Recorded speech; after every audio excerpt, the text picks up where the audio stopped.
on va commencer par se présenter.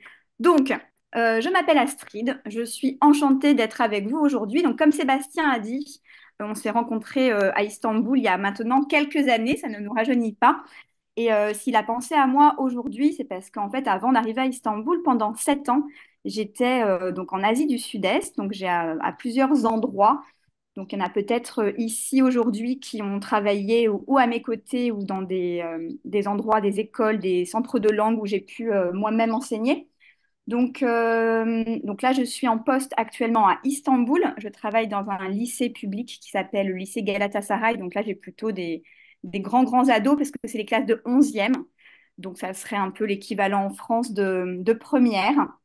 Et donc, avant d'être en Turquie, donc j'ai été à Singapour, donc à l'Alliance française, et c'est la photo que j'ai choisie là pour illustrer un petit peu et vous montrer un petit peu un exemple de classe de français langue étrangère. Et on en reparlera de cette photo parce que je trouve que c'est une photo qui est assez chouette. Donc voilà, où j'ai quelques années de moins. J'ai aussi été donc en Inde, qui a été un petit peu mon pays coup de cœur. Ça a été au début de ma carrière. Donc j'ai été en Alliance française à Trivandrum, en Malayalam, on dirait même Tiruvananthapuram. Donc ça a été une de mes premières expériences en FLE. Et après, j'ai même continué aussi dans le FLE en Inde, mais j'ai été dans une école qui s'appelle le Mayo College à Ajmer, donc ça plutôt dans le Rajasthan. J'ai aussi travaillé en Thaïlande, donc pendant une année à l'Alliance française de Phuket. Donc c'est vrai que j'ai commencé en tout cas cette carrière dans l'enseignement du français langue étrangère en Asie du Sud-Est. Donc c'est un public que j'ai appris à connaître, même si d'un pays à l'autre, bien sûr qu'on a beaucoup de différences culturelles et il y a beaucoup de choses à dire. Mais ce qu'on pourrait dire, en fait, comparé à d'autres publics, c'est qu'il y a peut-être parfois une certaine timidité, peut-être plus de complexe, notamment quant à la prise de parole orale. Et donc, c'est moi là-dessus que j'ai choisi d'axer un peu plus ma présentation aujourd'hui. C'est qu'on va parler du jeu, mais toute mon introduction, ça va être sur cette idée de comment décomplexer la prise de parole et justement comment utiliser le jeu pour décomplexer cette prise de parole. Et donc, si dans le chat, pendant que peux le voir, est-ce que vous pouvez me dire où vous êtes dans le monde? Je vois qu'il y a déjà des gens qui maîtrisent le turc. On a des merhaba, çalışıyor, qui veut dire elle travaille. Et donc, si dans le chat, vous pouvez me dire voilà, où vous êtes. Donc, en Allemagne, on n'est pas encore sur en grande Asie, mais c'est avec plaisir qu'on retrouve des gens du coin aussi. Portugal, voilà, Tanzanie. Alors ça, c'est exotique aussi. J'y suis allée il n'y a pas très longtemps, superbe. Donc, on a aussi des gens d'Inde, Uttarakhand, Vietnam, Inde, Brésil, Singapour. Aussi des gens d'Istanbul, donc j'ai quand même des voisins, voisines qui sont là, Pakistan, Japon, Népal. Et j'étais, alors l'Alliance française de Katmandou, Népal, j'y étais il n'y a pas très longtemps. Il y a une année, j'ai animé une formation d'ELF, donc une formation de formateur. Et donc c'était très chouette, donc je connais un petit peu l'équipe. Ah, et donc Guillaume Garçon, oui, du coup, on s'est déjà croisés. Je pense que j'ai déjà été à une de vos formations aussi. Donc Singapour, Indonésie, Hong Kong. Je vois qu'on a non seulement des gens d'Asie, mais des gens de partout. Donc c'est chouette. Et donc, et Iris, qui était ma collègue à France Langue à Paris, mais maintenant en Afrique du Sud. Donc ça, on retrouve des gens qu'on a croisés à un moment donné au bout du monde. C'est chouette. Bon, écoutez, enchantée et ravie d'avoir donc, des gens ici du monde entier. Je vais reprendre donc moi, hop, le grand écran. Et donc, pour cette formation, donc, j'ai axé sur l'importance de l'oral et on va un petit peu voir le pourquoi du comment. Ce que je voulais dire, c'est que c'est un format webinaire, donc c'est vrai que c'est plutôt moi qui vais parler, mais vraiment, si en fin de formation, si on peut à la fin vraiment avoir des échanges où vous témoignez, vous m'expliquez vous un petit peu comment ça se passe dans vos structures, ça serait vraiment super. Alors, est-ce que c'est bon? Alors, l'importance de l'oral. Ce que je voulais souligner ici, c'est que on utilise la langue pour communiquer. Et cette communication, elle est à la fois, comme on le sait, écrite et orale. Mais je trouve qu'on est dans une société qui est pas évidente avec cette histoire de communication, parce que la com a pris énormément de place dans nos vies. Et la première notion, je trouve que c'est le respect. En fait, quelqu'un qui communique bien, que ce soit à l'écrit ou à l'oral, il va être respecté.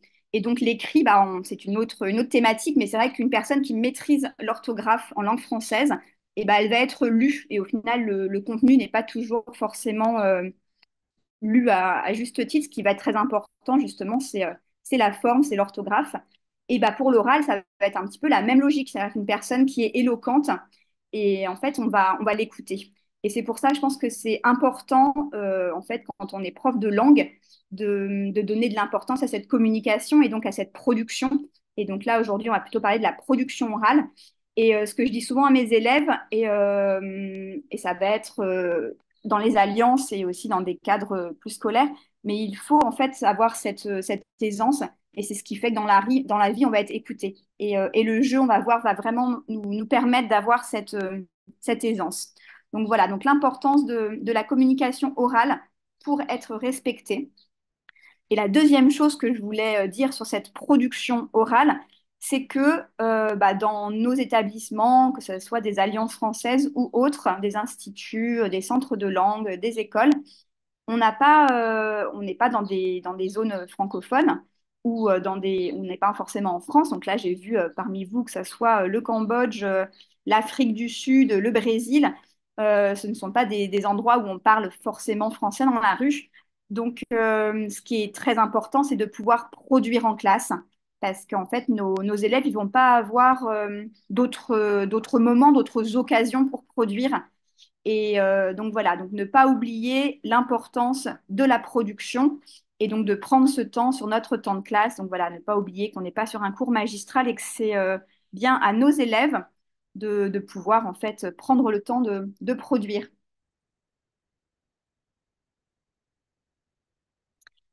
Alors, pour un petit peu expliquer pourquoi, à mon avis, l'oral est important, donc j'ai choisi trois choses assez générales qui me semblaient importantes de rappeler. Bon, la première chose, c'est le développement de la compétence communicative. Donc là, j'ai choisi une petite phrase du cadre européen commun de référence, qui est un peu notre Bible à tous, hein, à tous et à toutes. Donc oui, le CECRL nous rappelle que la capacité à communiquer de manière efficace dans une langue étrangère est essentielle. Et donc voilà, faut pas oublier ça. On est là en classe pour apprendre à communiquer. Et cette communication va être donc primordiale dans nos objectifs de classe. Donc on verra un peu plus tard dans cette présentation. Donc c'est une des compétences, par exemple, sur lesquelles on va pouvoir axer nos classes.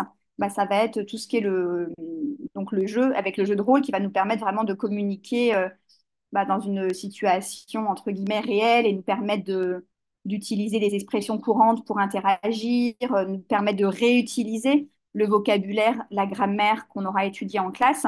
Mais voilà, c'est vrai qu'il faut pas oublier qu'au-delà des exercices de systématisation, il faut vraiment qu'on ait un objectif communicatif, comme nous le dit si bien donc le cadre européen commun de référence.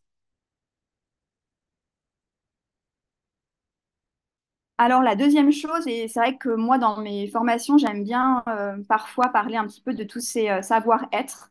Et je pense que c'est un petit peu nouveau aussi dans le monde du FLE. Je pense qu'on en parle de plus en plus, ou en tout cas en alliance, en institut. Et là, dans le cadre, moi, scolaire, c'est vrai que c'est des choses dont on parle beaucoup et on échange beaucoup là-dessus avec les collègues. C'est qu'en fait, c'est important d'avoir d'évaluer et de travailler les compétences en fait communicatives, mais c'est aussi des compétences de savoir-être. Et donc là, la confiance en soi. Et la confiance en soi, elle passe par la production orale. Et on verra donc, bah voilà, avoir une personne qui a confiance en elle, elle pourra beaucoup plus facilement s'exprimer en langue étrangère. Et en fait, donc voilà, c'est tout ça en fait, c'est lié et c'est ce qui fait qu'on est qui on est et qu'on évolue après, voilà, en tant qu'adulte dans nos rôles. Mais je pense que c'est vraiment quelque chose d'important dans nos classes de pouvoir développer ça. Et je pense qu'un élève qui passe un bon moment dans une salle de classe, c'est aussi parce qu'il va gagner en confiance, parce qu'il va réussir à s'exprimer avec ses pairs en classe. Et donc tout ça, c'est des choses, voilà, en tant que professeur, on va faire face à tout ça. Et donc c'est important de développer aussi ces aspects-là chez nos élèves, plus que de la langue et de la linguistique. C'est vraiment, encore une fois, donc décomplexer la prise de parole et aider les élèves à acquérir donc toutes ces compétences. Et donc oui, là, on verra en fait encore une fois, les jeux de rôle, mais tous les petits jeux de prise de parole, ça va vraiment aider nos élèves dans un cadre de classe à avoir une meilleure confiance. Alors la troisième chose ici en rapport avec la production orale, bah, la production orale, en fait, elle va tout simplement faciliter la mémorisation et l'acquisition de nouvelles structures linguistiques. Donc, en fait, nous, bien sûr qu'on va étudier du vocabulaire, de la grammaire, mais tout ça, en fait, il faut produire. Et plus on produit à l'oral et plus on va réutiliser, par exemple, un vocable qu'on a étudié en classe, plus on va être capable de mémoriser. Et là, on verra, c'est tous ces petits jeux dont on parlera plus tard, que ce soit le tabou, mais même ça va être des jeux de langue avec des karaokés, ça va être des choses très différentes, mais c'est tout ça qui va nous permettre de mémoriser en langue étrangère. Et c'est peut-être que ce que je ne fais pas assez en turc parce que voilà, pour l'instant, j'ai beaucoup de mal à mémoriser. Et parce que voilà, peut-être que dans ma production, j'ai pas assez cette systématisation donc voilà, donc répéter et mémoriser en fait le vocabulaire, tout ça, ça peut être fait justement donc grâce à la production orale. Et cette production, on verra, elle peut être faite justement grâce au jeu. Donc voilà un petit peu les trois choses que je voulais rappeler, le pourquoi l'oral est si important. Et donc voilà, rappeler que la production orale, elle occupe vraiment une place centrale dans l'apprentissage des langues. Et donc elle va vraiment contribuer à ces choses, que ce soit la compétence communicative, à renforcer la confiance en nous et à nous aider à faciliter cette mémorisation. Et donc c'est pour ça que c'est important d'axer nos classes sur la production orale. En français, on a cette petite phrase, on dit toujours ouais, le pourquoi du comment. Donc voilà, donc on a vu pourquoi la communication orale. Et là, en fait, ce que j'aimerais qu'on regarde un petit peu, donc c'est comment. Donc comment travailler et comment produire donc de façon plus générale en classe. La première chose, j'ai mis une petite tête et on va dire le rôle du prof comme ça qui se cache. Bon bah après c'est vrai que c'est si nous on est complexé, si nous on n'est pas à l'aise, forcément l'élève en face de nous, l'apprenant voilà adulte en fait va pas forcément se sentir à l'aise non plus.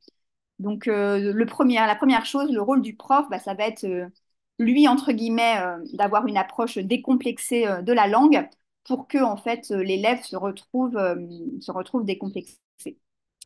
Et moi, ce que je voulais dire, un petit détail, on verra après dans l'ensemble des activités comment ça se met en place. Mais moi, je trouve ça bien de parler en langue étrangère en classe. Et là, je vais peut-être me faire un peu des ennemis, mais je pense qu'on a quand même pas mal changé cette approche de la langue.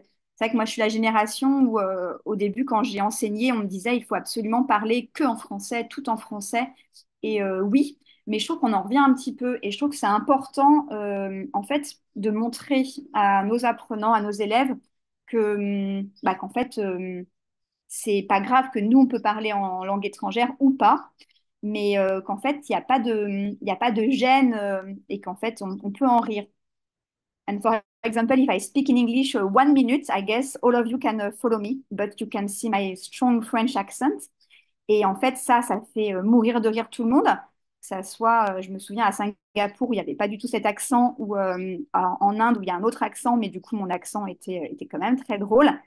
Et pour des langues beaucoup plus différentes, en fait, je me souviens donc en Inde c'était le Malayalam qui était mais vraiment une langue, je pense que c'est une des langues les plus difficiles du monde, ça serait intéressant et il faudrait vérifier ça mais c'était très très difficile. Bon, là, le turc, on est censé être sur une langue facile à parler, mais moi, en fait, mon accent, pareil, en fait, je prononce mal, donc mes élèves rigolent beaucoup quand je parle. Mais tout ça, voilà. Donc, le rôle du prof, bah, c'est de décomplexer cet apprentissage de la langue et de leur montrer que nous, en fait, on peut prendre la parole en langue étrangère, ça les fait rire, et aussi le côté de, bah, si moi, je peux le faire, bah, en fait, vous pouvez le faire aussi. Et donc, pas de stress, on décomplexifie la prise de parole. Et donc, il y a deux choses qui me semblent importantes sur le comment. Dans toutes ces activités qu'on va proposer, donc de façon plus générale, la production orale et donc le jeu. La première chose, c'est les étapes.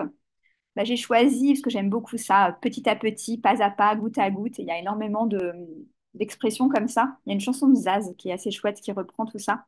En turc, on a la même notion. On dit à deux, pas à pas. Mais l'idée, c'est des étapes.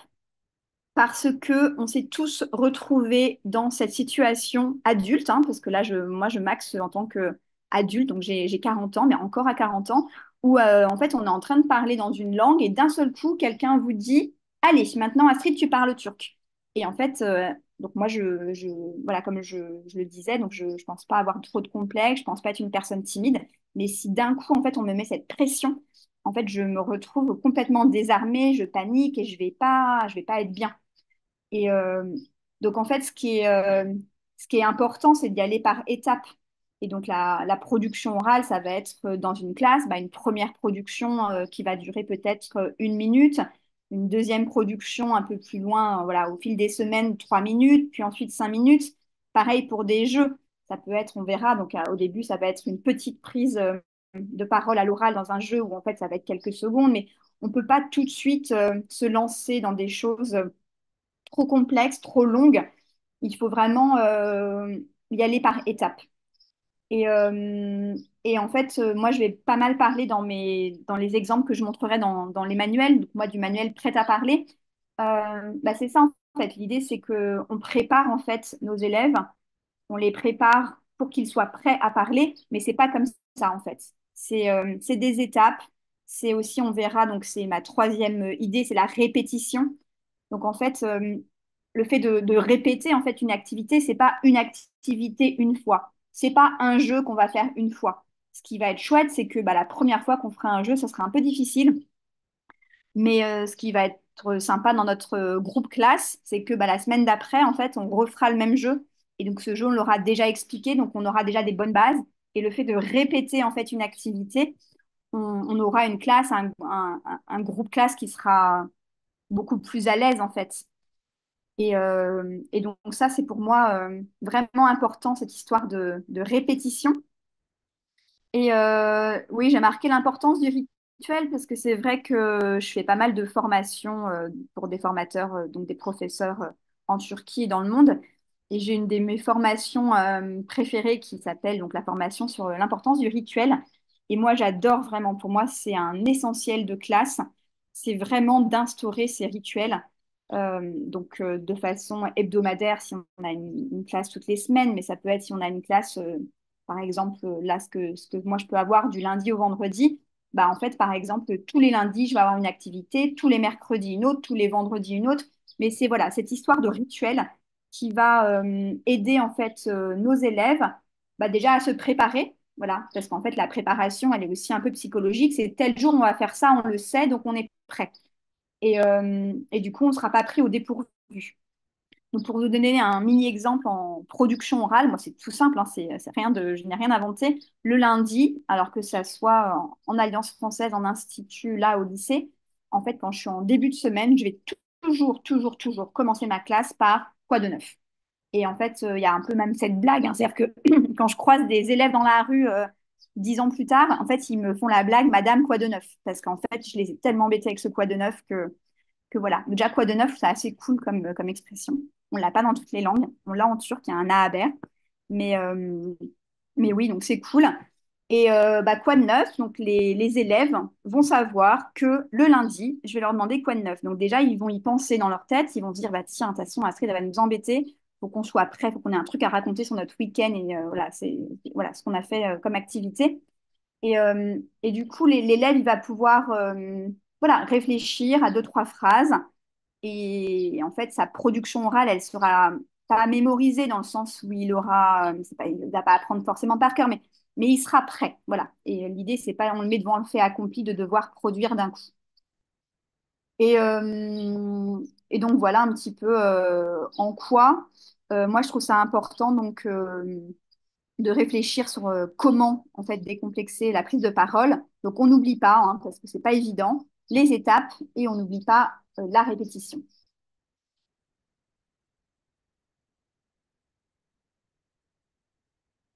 Alors, donc là, c'était cette première partie que j'ai choisi de présenter. Donc, c'était vraiment sur l'idée de la production orale.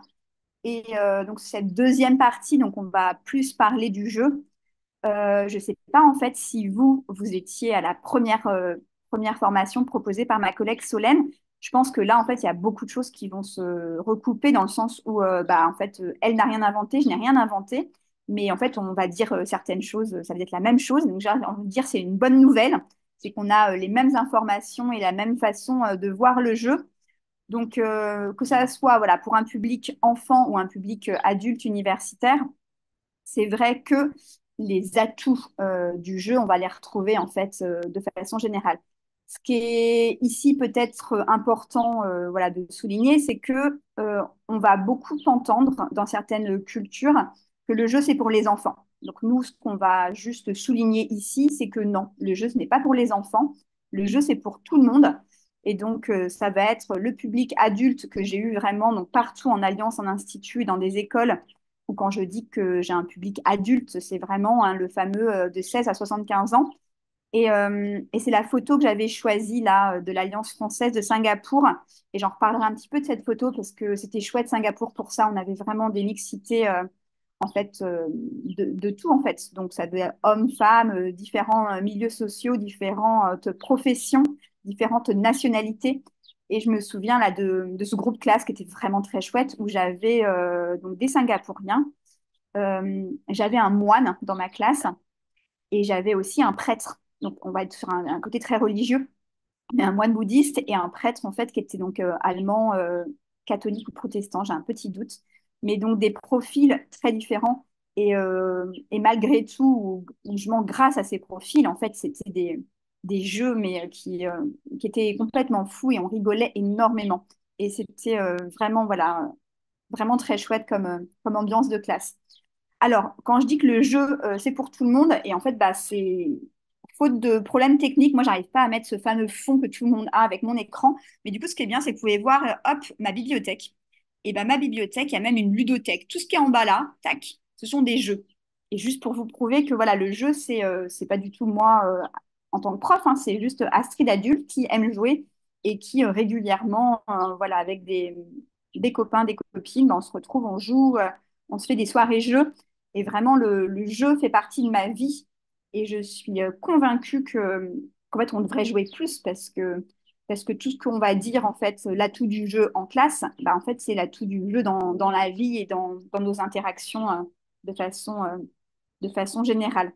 Donc vraiment, je suis une personne qui aime jouer et c'est pour ça qu'en fait, quand Maison des Landes m'a proposé en fait d'animer une formation pour l'Asie du Sud-Est, moi c'est vrai que tout de suite ça me semblait être une évidence que je souhaitais donc parler, donc, comme je vous disais, de cette prise de parole, mais aussi donc du coup parler du jeu, du rapport au jeu. Alors, donc là, il y a beaucoup, beaucoup d'atouts, hein. Je pense on pourrait parler de tous les atouts du jeu pendant très longtemps. Donc moi, ce que j'ai choisi, c'est de présenter 5 atouts. Donc ça va être un peu, voilà, un peu de façon un peu générale, on va dire. Et donc après avoir présenté ces 5 atouts, ce qu'on fera, c'est que j'ai choisi 5 jeux. Ça va être la règle des 5, 5, 5. 5 jeux concrets à faire en classe et comment les faire en classe. Alors, je bois une petite gorgée d'eau. Donc, ouais, premier atout, bon, apprentissage ludique, pareil, donc ça semble évident. Mais oui, bien sûr que c'est plus amusant, plus motivant de proposer un jeu plutôt que de proposer un exercice de grammaire. Et ça marche donc avec l'enfant et avec l'adulte. Il n'y a aucun moment où tout le monde se dit, allez, super, on va faire un exercice sur le subjonctif. Wouh! Donc oui, en fait, l'adulte aussi, en fait, il aime jouer. Et quand on dit on fait un jeu, en général, c'est bien plus attractif que de dire on fait un exercice de grammaire.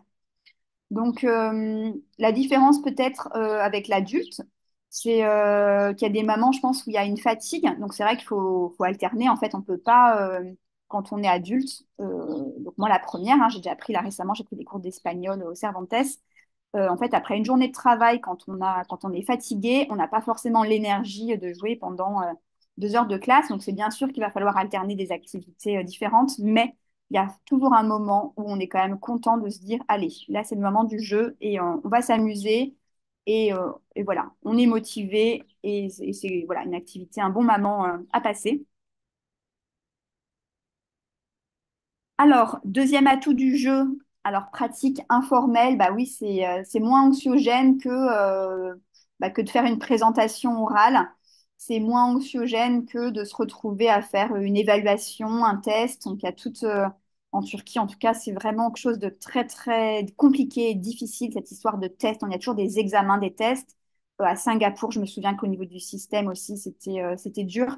Donc, je pense que dans beaucoup de pays, mais pareil, je réfléchis en Inde, en fait, dans beaucoup de pays, notamment en Asie, on a encore des systèmes scolaires qui sont très axés sur la note. Et en fait, on a des adultes qui se retrouvent un peu traumatisés par l'examen, le test. Il y a beaucoup la réussite. Donc, il y a toutes ces notions en fait qui restent ancrées et qui restent un peu traumatisantes. Et quand on va en classe de langue, on n'a pas envie. On n'a pas envie d'être en situation d'évaluation. On n'a pas envie de se retrouver évalué, noté, jugé. Et c'est vrai que du coup, bah voilà, le jeu fait partie de ces activités qui permettent une pratique plus informelle, moins anxiogène. Et voilà, on va jouer pour s'amuser. On verra, on en reparlera, parce que du coup, c'est une notion aussi intéressante du jeu. Est-ce qu'on doit compter les points? Est-ce qu'on doit avoir un gagnant? Est-ce qu'on doit avoir un perdant? Alors, on verra que oui et non. Oui, on peut s'adapter, on peut si ça motive la classe, mais on peut aussi justement dire que bah, on joue pour s'amuser. C'est le fameux, ouais, voilà, on joue pour s'amuser, c'est juste pour passer un bon moment.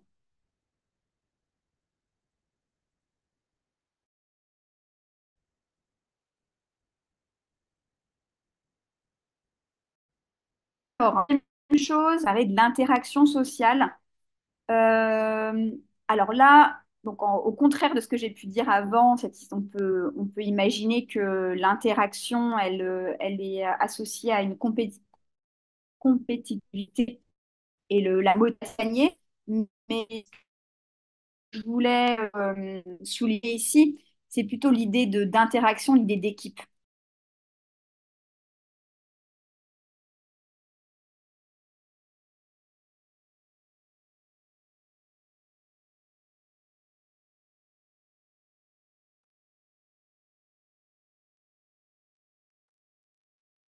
Alors Astrid, tu es parmi nous. Je crois qu'il y a eu un petit problème technique. Je crois qu'on t'a plus entendu à un moment Ouais. donné. J'ai été coupée, mais moi maintenant tout est bon. Est-ce que c'est bon de Ok, votre côté? tout va bien de mon côté aussi, quoi. D'accord, Vas-y, continue, quoi. Mille très bien. excuses. D'accord. Non, non, bah, mille excuses à moi, je sais pas trop ce qui s'est passé. C'est vrai que j'ai eu un petit moment, je les ai tous perdus. Donc, ouais, je disais, je parlais de l'interaction et du fait de pouvoir travailler en équipe. C'est vrai que c'est vraiment très chouette. Et pareil, on voit qu'on peut très facilement, avec des jeux très simples, avoir un esprit d'équipe, une collaboration. Et ça, vraiment, c'est cool. Et donc, c'est vraiment une émulation et une compétition positive. Et donc, certains jeux vont vraiment instaurer, en fait, cette solidarité entre élèves. Et ce qui est bien, c'est qu'on va voilà, quand on a l'idée d'une équipe, c'est on a chacun des qualités différentes, des compétences différentes et qu'on va pouvoir donner à chaque personne un rôle différent. Et c'est ça qui va pouvoir nous permettre d'avoir quelque chose de chouette au niveau de l'équipe. Alors, comme j'avais perdu tout le contrôle, est-ce que là maintenant j'ai le contrôle de mon écran? Hop là. Du coup, j'ai recliqué, j'ai re-accès à mon petit panel. Et donc, l'interaction sociale, c'était mon troisième atout.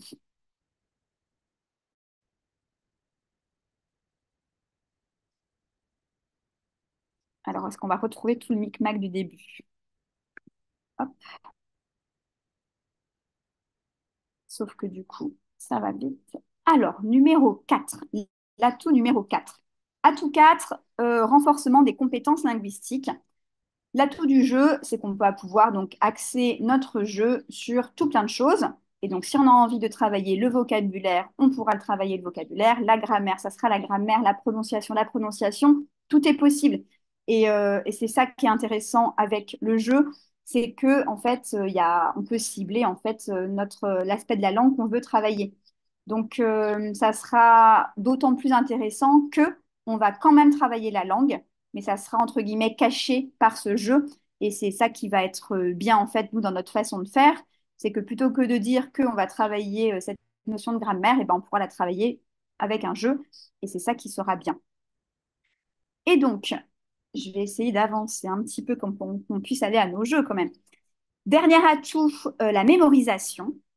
Donc j'en parlais un petit peu sur la production orale de façon générale, et là je reviens en fait à cette histoire de production orale et de jeu. En fait, je pense que ce dont on a besoin beaucoup dans nos classes, c'est de mémoriser le vocabulaire, de mémoriser des structures grammaticales. Et donc pour ça, on a besoin de répéter. Et donc, le jeu va vraiment pouvoir favoriser la mémorisation. Donc, on en parlera, ça va être avec des jeux de tabou, ça va être le jeu de rôle, etc. Mais le fait de répéter en fait les structures qu'on a vues en classe, c'est ça qui va vraiment nous permettre en fait de réutiliser et de se souvenir en fait de ce qu'on a vu. Et le jeu, via la production orale, c'est vraiment, en tout cas pour moi, la façon de vraiment mémoriser parce qu'on a chacun des mémoires un peu différentes. Mais je pense on en revient un petit peu de cette histoire de, je sais plus pourquoi, j'avais lu ou échangé avec des collègues sur des recherches qui avaient été faites. Où c'est vrai qu'on nous a beaucoup parlé de cette mémoire, mémoire visuelle, mémoire auditive. Et je pense qu'il y a beaucoup de personnes qui en reviennent dans le sens où je pense qu'on serait tous un petit peu amenés à avoir toutes ces mémoires en même temps. Parce que la mémoire visuelle, elle est importante, mais je ne suis pas sûre on puisse passer que par l'écrit. Je pense qu'on a quand même besoin à un moment de produire à l'oral pour pouvoir mémoriser. Voilà. Donc, voilà un petit peu au niveau de la théorie, si on peut dire. Après, donc, ce que je voulais partager avec vous, donc sur l'importance de la production orale, sur le pourquoi c'est important, sur le comment un peu décomplexer cette prise de parole, et sur donc les atouts du jeu. Donc pour voilà, redire ce que Solène a pu expliquer un petit peu en première partie avec les enfants et ce que je rappelle moi pour les adultes, c'est que le jeu en classe, donc il a de multiples atouts et il permet de créer un environnement qui est vraiment stimulant, sécurisant, où les élèves ils vont pouvoir développer leurs compétences à la fois linguistiques, donc ça va être le vocabulaire, la grammaire et la phonétique, tout en gagnant en confiance et en plaisir d'apprendre. Donc vraiment, le jeu, en fait, a beaucoup d'avantages et on doit vraiment l'intégrer à nos séquences de classe parce qu'en en fait, il nous permet de travailler tellement de choses que c'est vraiment un moment privilégié qu'on doit avoir. Voilà pour ça. Donc, j'espère que je vous ai convaincu avec l'importance, en tout cas, du jeu. Et ce qu'on va faire, c'est qu'on va voir donc 5 jeux en détail et voir donc comment les faire en classe. Et, euh, et voilà. Donc, moi, je voulais, hop, comme j'ai pas pu mettre mon fond d'écran, bah, je voulais vous présenter un petit peu Prête à parler. Prête à parler un, tout. Et j'ai Prête à parler 2. Moi, j'ai participé notamment à la rédaction à la conception-rédaction du cahier d'exercice de ces méthodes. Donc, c'est pour ça que j'ai choisi aussi ces méthodes. C'est des méthodes que je connais un peu plus que les autres. Donc, ce sont des méthodes pour adultes, bah, universitaires adultes. Et donc, ce sont des méthodes dans lesquelles on va retrouver des jeux qu'on connaît tous et qu'on va expliquer un petit peu en détail. Alors, donc, le premier jeu dont je voulais vous parler, et j'ai vu quand Solène vous a demandé quels sont les jeux que vous préférez, à quel jeu vous jouez en classe, j'ai vu donc sur le chat que beaucoup de personnes parlaient du tabou, parce que le tabou, bah, c'est quand même le jeu culte qu'on a tous utilisé en classe. J'ai envie de dire, on est sur un jeu, un classique qui est vraiment très chouette. Alors moi, je travaille pas pour. Qui fait Tabou MB? C'est du coup, j'ai un petit doute. Mais donc, je ne travaille pas du tout pour Tabou. Je vous dis pas de pas investir. Vous pouvez investir ou pas. Après, je pense que c'est vrai que dans une structure, en fait, une alliance française, il y a très souvent quand même un tabou qui traîne quelque part. Ça peut rester quand même, voilà, la version notamment junior, elle est quand même vraiment utilisable à plein de niveaux différents. Donc, pourquoi pas, en fait, avoir la boîte jeu. Donc, il y a des gens dont c'est le métier qui ont créé ce jeu et qui est vraiment, voilà, un jeu facile à faire en classe. Je reste par contre sur le tabou junior, même avec des adultes, pour le vocabulaire. C'est vrai que le vocabulaire du tabou normal, il est quand même un peu plus compliqué. Donc moi, c'est vrai que surtout en Alliance française, avec tous les publics que j'ai eus, mais même un public qui va jusqu'à un niveau B2, j'ai plutôt joué à des tabous juniors. Alors, moi, ce que je voulais vous dire, c'est que le tabou, comme ça, ce jeu, il est bien, Mais ce qui est encore mieux, c'est de créer son propre tabou. Créer son propre tabou, donc il y a plein de possibilités. Il y aurait le côté très chronophage, mais qui serait hyper chouette dans un établissement de se dire, bah, on crée un tabou qui est adapté en fait à notre curriculum. Et donc, on pourrait envisager que, par exemple, on prend le manuel qu'on utilise. Et donc là, si c'est prêt à parler, on prend l'ensemble du lexique de prêt à parler et on crée en fait des petites fiches qu'on plastifie, donc la fameuse plastifieuse, et on se retrouve avec un nouveau jeu tabou. Alors moi, c'est vrai, quand je dis tabou, souvent, il n'y a pas les mots interdits, hein. Donc, c'est vraiment une version plus facile où il y a en fait un petit carton avec un mot et on va devoir donc prendre la parole et faire deviner ce mot. Donc, pourquoi pas envisager qu'au niveau d'un projet d'établissement, on pourrait donc, pourquoi pas se dire, bah, allez, on crée notre tabou, ou alors par niveau, hein, toujours avec le cadre européen commun de référence, pourquoi pas, ça serait super de se dire, bah, ça, c'est le lexique A1, et on crée des petites fiches et on crée un méga tabou. Après, moi, ce que je fais souvent, et c'est un peu l'idée là des 5 jeux que je vais vous présenter, c'est que, bah, je sais pas vous, mais en fait, le prof, on aime travailler, mais pas trop non plus. Donc, on va réfléchir à comment avoir des outils faciles à utiliser sans y passer des heures. Bah, ce qui est chouette, c'est la boîte à mots qui est évolutive. Donc, moi, dans toutes mes classes, et donc là, pareil, en alliance, en institut, là, au lycée, une petite boîte à mots. Et en fait, bah, ça va être toutes les semaines, toutes les classes, il y a plein de possibilités. Les élèves vont écrire sur des petits bouts de papier, en fait, les nouveaux mots appris. On les met dans la boîte à mots. Et à la fin de la semaine, à la fin du mois, à la fin de l'année, on a cette boîte à mots qui est évolutive, qui est collaborative, où on va avoir tout le nouveau vocabulaire qu'on a travaillé. Et donc, ça va être des petits moments informels où à la fin de la semaine, bah, c'est vendredi. Donc, on peut dire, allez, on fait un petit tabou. Et donc, on demande à un élève de se lever, de venir devant la classe. Il pioche un mot et il doit faire deviner donc à la classe voilà, le vocabulaire. Donc ça, c'est vraiment le truc, j'ai envie de dire, un peu de base. Et ce que je trouve très chouette, voilà, c'est que bah, en fait, c'est évolutif. Donc évolutif, c'est-à-dire qu'on peut rajouter des mots, mais ça veut dire aussi qu'au bout d'un moment, on va se rendre compte que bah, les mots qu'on a appris au début de l'année ou au début de la semaine, au début du mois, bah, ça, ils sont acquis, donc on peut les sortir de la boîte aussi. Donc voilà, donc l'idée d'avoir une boîte à mots qui sert de base à un jeu tabou. Et cette boîte à mots, donc là j'ai le côté très papier. Moi, c'est vrai que j'aime bien encore un petit peu le papier, mais je parlais avec d'autres collègues qui travaillent dans d'autres structures qui avaient aussi des listes Excel, donc ça peut très facile, hein, liste Excel collaborative où en fait les élèves après chaque unité en fait rajoutent, créent un petit lexique.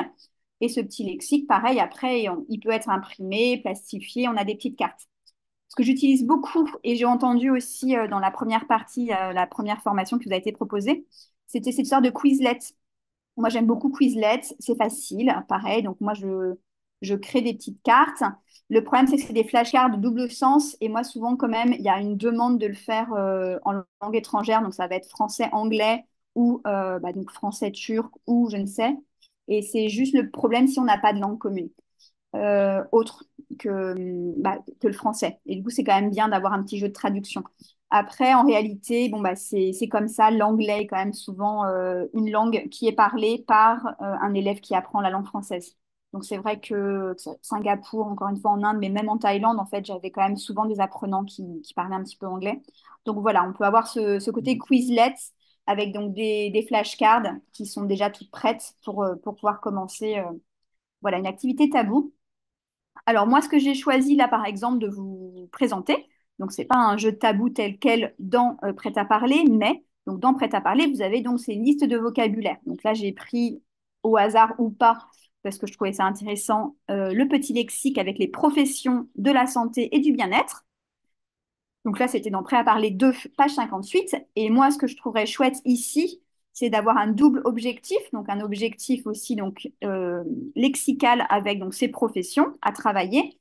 Et après, j'aime bien cette structure que j'enseigne beaucoup au moment de jouer au tabou avec la mise en relief. C'est qui.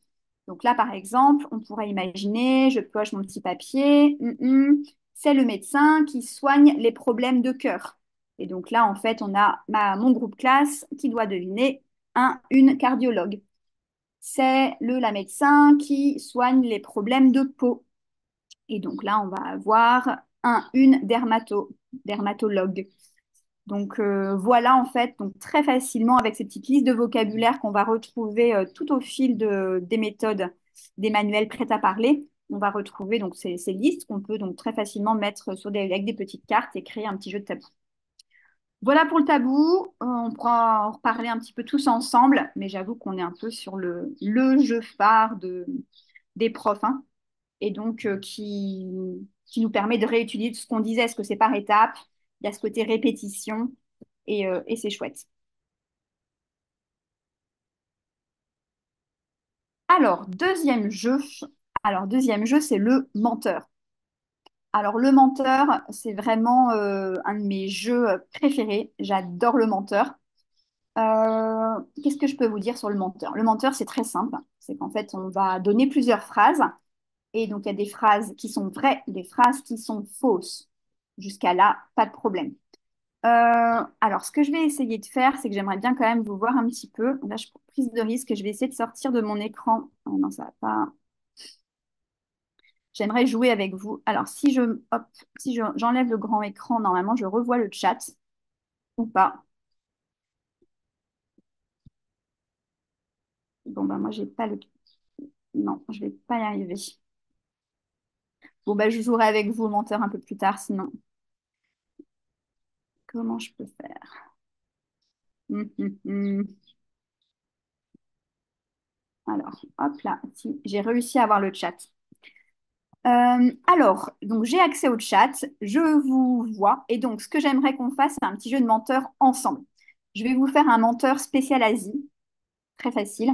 Je vais vous donner 3 phrases sur moi, donc phrase 1, phrase 2, phrase 3, et vous allez essayer de trouver quel est le mensonge, quelle phrase n'est pas vraie. Donc, est-ce que vous êtes prêts? Première phrase, première affirmation, je parle un peu japonais. Donc je répète, première phrase, je parle un peu japonais.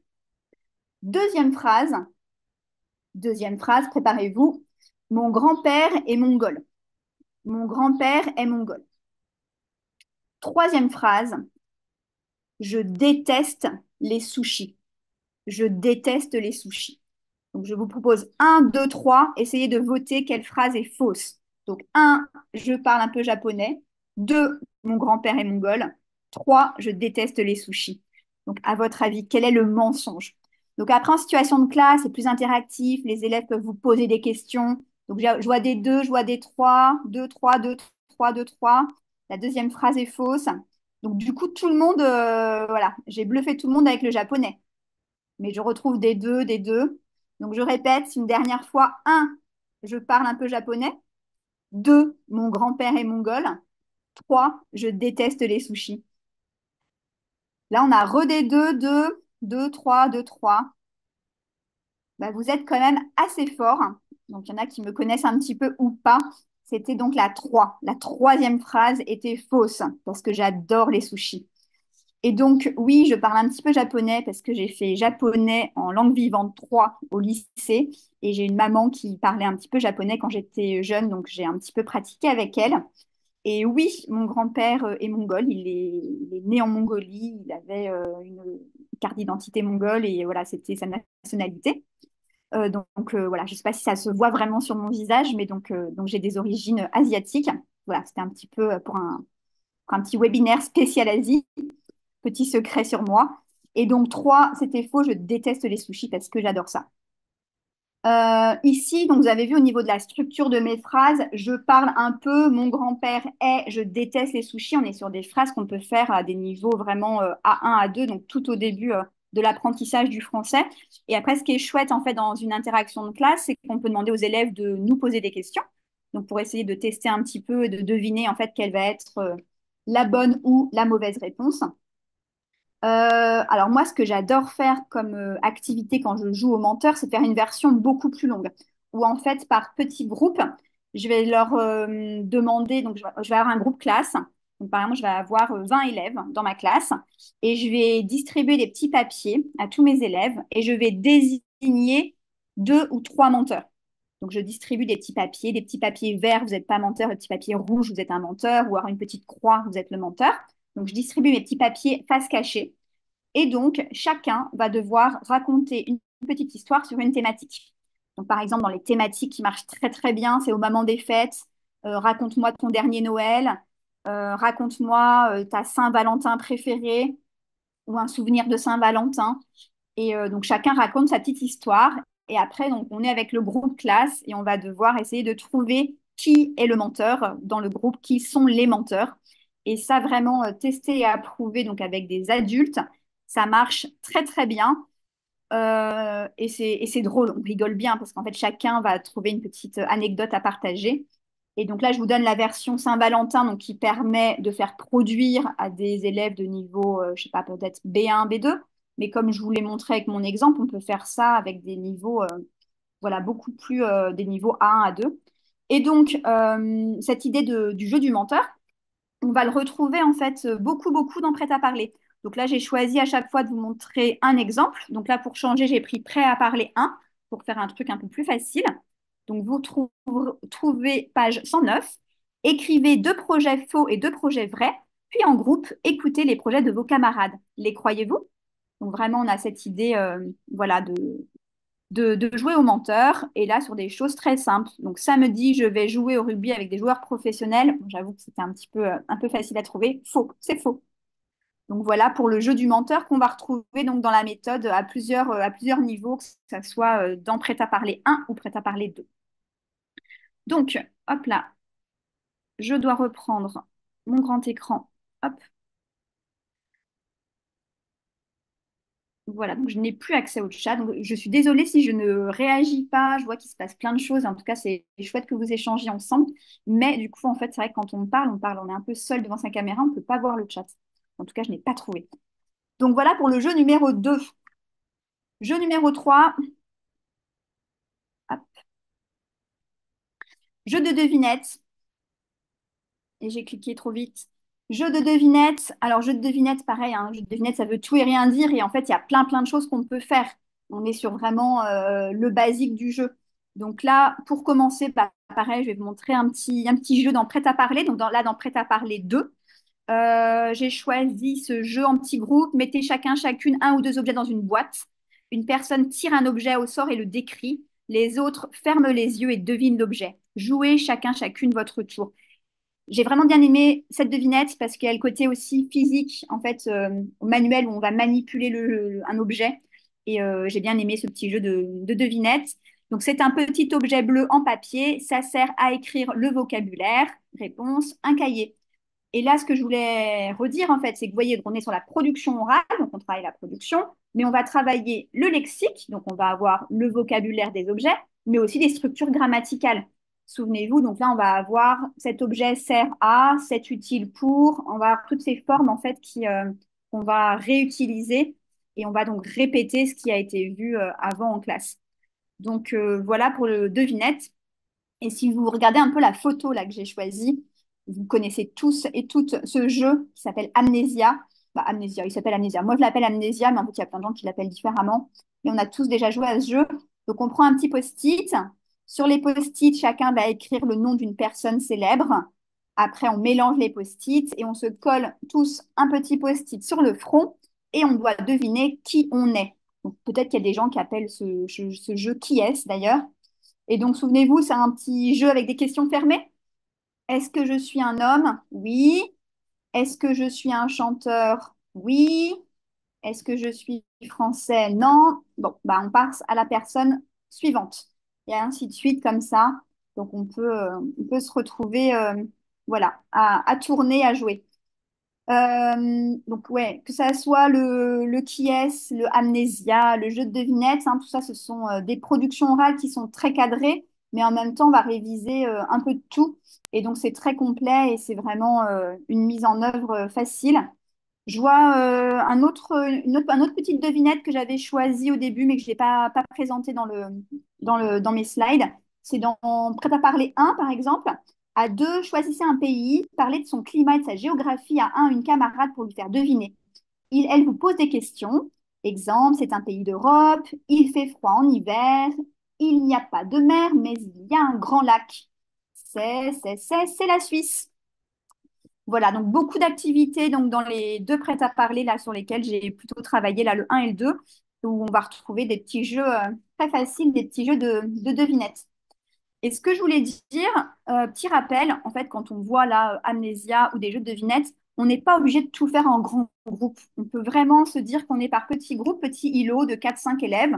Les élèves jouent entre eux et juste dire que bah, c'est pas grave. C'est pas grave si le prof ne corrige pas. C'est pas grave si on va pas bah, écouter ce qui se passe en fait. Les élèves vont parler entre eux. On a une production orale.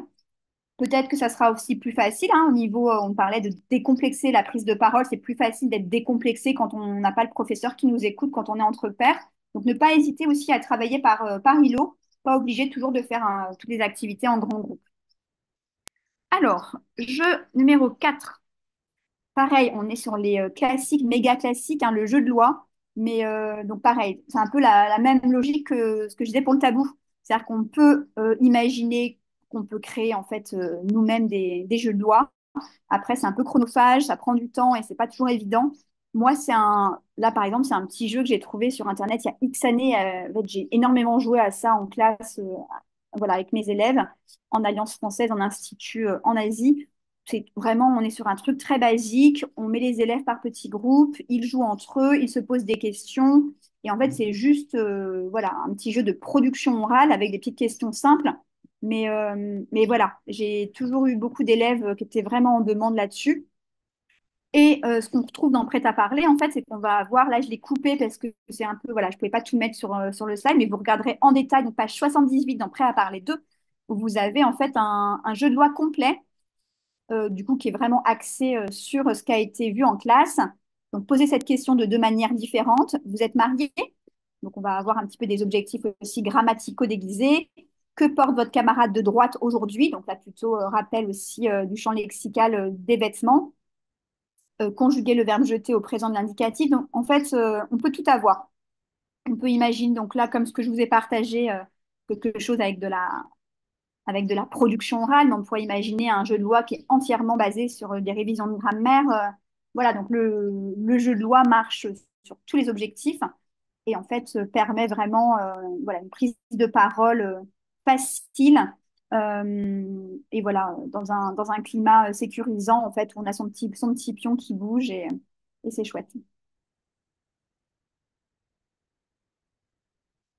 Alors, le jeu de rôle, pareil, on n'est pas sur un truc très nouveau, mais juste c'est bien d'en reparler, de dire que le jeu de rôle, c'est vraiment un essentiel dans nos classes de langue, et ne pas se dire que bon, on n'a pas le temps de faire le jeu de rôle, donc on passe à l'unité suivante et on passe au point grammatical, parce que le jeu de rôle, c'est vraiment une partie intégrante de toute classe, parce que c'est vraiment bah, le jeu type de production orale pour décomplexer la parole.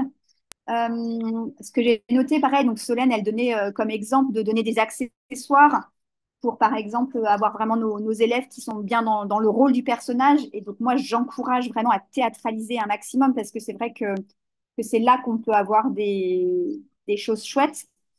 Et on a souvent peur que l'adulte soit pas à l'aise, mais en fait, l'adulte, non seulement il va être plus à l'aise quand il est dans le rôle de quelqu'un d'autre, et je pense que parfois, il faut même jouer dans des extrêmes.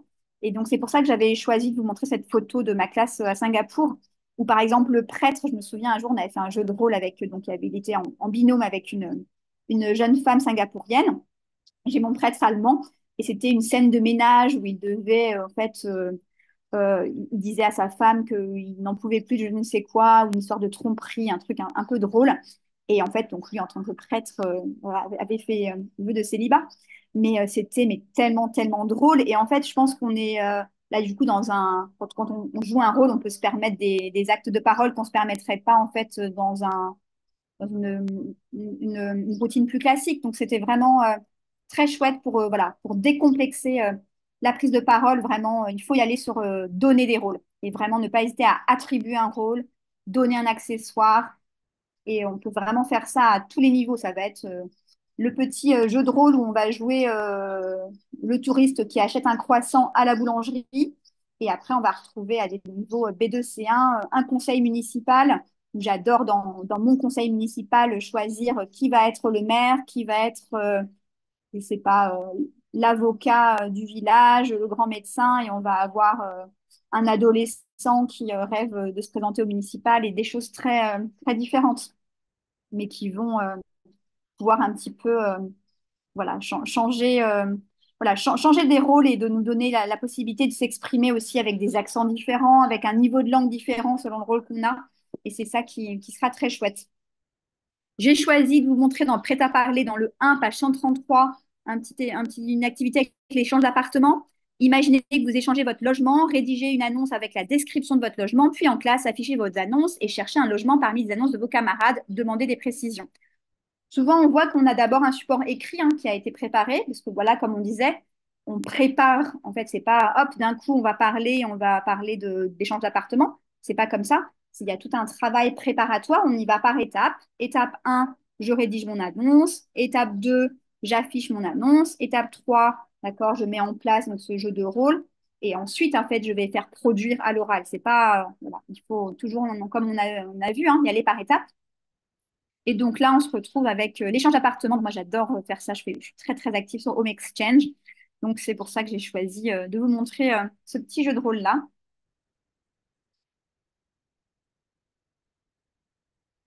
Alors, j'avais un petit jeu bonus et j'aurais aimé qu'on joue en grand groupe, mais en fait, ça me semble là un peu compliqué que ce soit le chat et au niveau des écrans. Mais je vais quand même essayer de vous présenter ce mini-jeu. C'est un petit jeu que j'adore, qui est un petit peu moins connu. Donc, le jeu du petit train ou le jeu du singe. Alors, c'est un jeu de vocabulaire très basique. L'idée, c'est que je pense à un mot. Donc, moi, je suis dans ma tête, là, je suis professeur, je vais donc commencer. Je pense à un mot et je vais penser à un mot, je vais penser au mot capsule. Et si je pense au mot capsule, je vais vous donner la première lettre de mon mot. Donc, je vais vous donner la lettre C. Donc, je pense à la lettre C. Donc là, je peux l'écrire au tableau ou pas. Donc, je vais mettre C au tableau. L'élève situé à ma droite va devoir continuer le mot. Donc, il va devoir penser à un mot qui commence par la lettre C et me donner la deuxième lettre de ce mot. Alors, mon élève, il réfléchit, C, il se dit carotte, concombre, il est dans les fruits et les légumes, carrefour, crise, couverture. Bref, au final, il pense à carotte et il me dit A. Donc là, je vais avoir au tableau C, A. Donc ensuite, l'élève qui se trouve à sa droite va réfléchir. Il réfléchit. C, A, qu'est-ce que ça peut être? C, A. Et il nous dit P parce que lui, il pense à capital. Mais ça, il ne l'a pas dit. Donc, il nous a donné la troisième lettre. C, A, P. Et ainsi de suite, on continue en fait jusqu'à créer un mot. Donc, ce qui se passe, c'est qu'il y a l'élève, par exemple, qui peut bloquer C-A-P, mais qu'est-ce que c'est? Cap, mais qu'est-ce que ça veut dire cap? J'ai pas d'idée, ça ne me dit rien, je sais pas. Et du coup, il va demander à l'élève avant lui, à quoi tu penses? Bah, là, l'élève, bah, cap comme capital. Est-ce que c'est un mot qui existe en français, capital? Oui. Donc, trouve un quart de singe, d'où le petit singe que j'ai dessiné ici, ou alors eh ben, il a perdu et donc c'est à son tour. Et on passe au mot suivant.